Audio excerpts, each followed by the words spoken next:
ஒரு முறை எல்லாரும் வீட்டுல உட்காந்துட்டு இருக்கும் போது திடீர்னு கரண்ட் போயிடுச்சு. அப்ப எல்லாருமே முக்கியமான நேரத்துல கரண்ட் போயிடுச்சு. சிலர் டிவி பாத்துட்டு இருந்தாங்க, சிலர் படிச்சுட்டு இருந்தாங்க, சிலர் பிஸியா சமைச்சிட்டு இருந்தாங்க.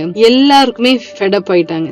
எப்படி கரண்ட் போச்சுன்னு கரண்ட் என்ன செய்தாங்க, திட்ட ஆரம்பிச்சாங்க. இப்போ அவங்க அம்மா என்ன பண்ணாங்க, கிச்சன்ல இருந்து வந்து ஒரு மெழுகுவத்தியை கொண்டு வந்து ஏத்துனாங்க. அந்த இருட்டான ரூம் உடனே அந்த சின்ன வெளிச்சத்துல என்ன செய்யுது, வீடு கொஞ்சம் ஒளி ஆயிடுச்சு. அப்ப எல்லாருமே ரொம்ப சந்தோஷம், தேங்க்ஸ் அம்மா, டைமுக்கு கேண்டில் எடுத்துட்டு வந்தீங்க, வெளிச்சமா இருக்கு அப்படின்னு சொன்னாங்க. அதுக்கு அவங்க அம்மா சொன்னாங்க, இருட்ட நீங்க எல்லாம் திட்டுக்கிறதுக்கு பதிலா சின்ன வெளிச்சமாவது ஏத்தலாமே, நீங்க எழுந்து யாராவது ஒருத்தருங்க கேண்டில் ஏத்தி இருக்கலாமே அப்படின்னு சொன்னாங்க. நம்ம வாழ்க்கையிலங்க பிரச்சனைகள் இருட்டு மாதிரி இருக்கு. நம்ம எதிர்பாராத பிரச்சனைகள் எந்த விதத்திலாவது யார் மூலமாவது நமக்கு வரலாம். ஆனா அதை எதிர்கொள்றதுக்கு நமக்கு ஒரு சின்ன வெளிச்சம் வேணும். இந்த இருட்டுல இருந்து நம்ம வெளி வர்றதுக்கு ஒரு சின்ன வெளிச்சம், அதுதான் தேவனுடைய வார்த்தை.